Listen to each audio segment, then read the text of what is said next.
All right, I want to bring in Mykhailo Bociurkiw. He is a global affairs analyst and founder of World Briefing Report on Substack, and he joins us from Odesa. Michael, it's been, I think, 4 years or so since I last saw you in Ukraine, so it's really good to see you, and it's good to have you.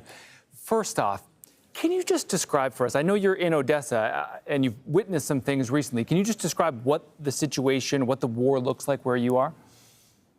Yeah, Scott, good to be back with you. Well, it couldn't be worse, to be blunt with you. I mean, I've been here for most of the war, and I've never seen Odesa deteriorating so quickly. Just 2 hours ago, a rocket flew through our skies, and there was an impact. It's a few times every day, not only drones, but increasingly rockets, and needs to be said that civilians have very, very little warning, if at all, because these are fast-flying units. The other thing I should tell you, of course, Odesa is a world port. It feeds the world, including many countries in Africa. And the ships are being targeted here like flies on a table. I have watched several right now being burnt to a crisp, and that has involved deaths of foreign merchant marine workers, lots of injuries, and that should worry the world. So it's getting very bad, and I think the world needs to wake up and realize that if something isn't done quickly, whether it's providing Ukraine with more Patriot missiles or those peace talks your colleagues mentioned, the destruction of Odesa and Kyiv as well is going to continue.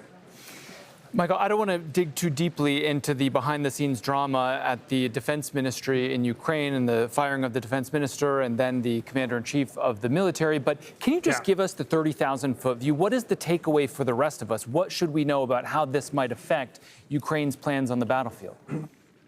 Sure. Well, to add on to Audrey's excellent reporting, the Kyiv Independent had just reported that protest leaders have decided to continue their protests and have basically given Zelensky until Friday to reappoint Mykhailo Fedorov back to his ministry position. Needs to be said that Zelensky offered Fedorov another position, but not at the cabinet table where his voice would really matter. So I think we have a situation here in the midst of wartime where the war could go at any way right now. Is Zelensky now being told by the street what to do? Or is Zelensky making decisions and then second-guessing himself like he did last year when he tried to decapitate anti-corruption bodies? So either way, I think, is not the best option. And then finally, what kind of signal does it send to the Russians and Western donors? Billions of dollars is flowing into Ukraine, most of it going to the military.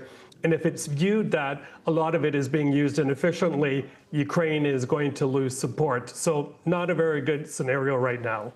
I also want to ask you about the Ukrainian strikes on that online Russian retailer that they've been going after in the last few days, Wildberries. Ostensibly, this seems like a civilian target. The Ukrainians, I know, have said that, look, it's being used for military purposes. I mean, have you seen anything that justifies this? And is this sort of a marked shift in the Ukrainian strategy, in your view?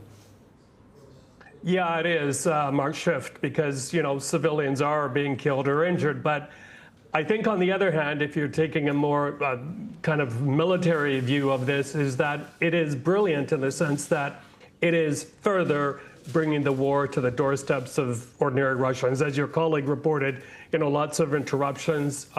It will cause economic pain because the EU is having problems right now with its sanctions package. I believe it's number 23 or so. And we're still waiting for that super bill that was promoted by the late senator to go through to the president's desk that would put real strong sanctions on India, on China, on Brazil for buying Russian oil.